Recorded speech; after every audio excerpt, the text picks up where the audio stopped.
Pemerintah Kota Makassar meluncurkan 6 unit kendaraan operasional tim reaksi cepat Dinas Sosial Kota Makassar. Kendaraan operasional ini merupakan inovasi yang mengubah mobil bekas menjadi armada sosial.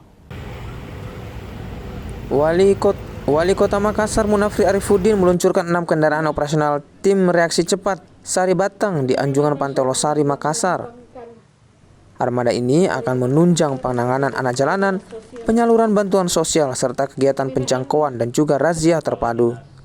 Kendaraan operasional Dinas Sosial Kota Makassar ini memanfaatkan aset kendaraan tidak terpakai untuk direvitalisasi dan digunakan kembali.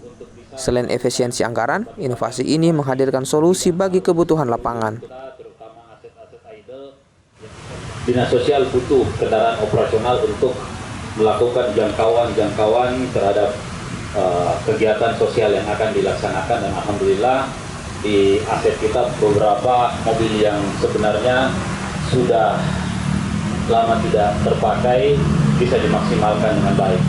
Kalau masih ada saya akan coba cek, kalau masih ada saya akan serahkan lagi. Optimalisasi aset menjadi solusi dalam menghadirkan pelayanan publik yang efektif dan juga efisien. Pemerintah Kota Makassar membuka peluang penambahan kendaraan bagi aset serupa yang belum dimanfaatkan. Arif Tirtana, Kompas TV Makassar, Sulawesi Selatan.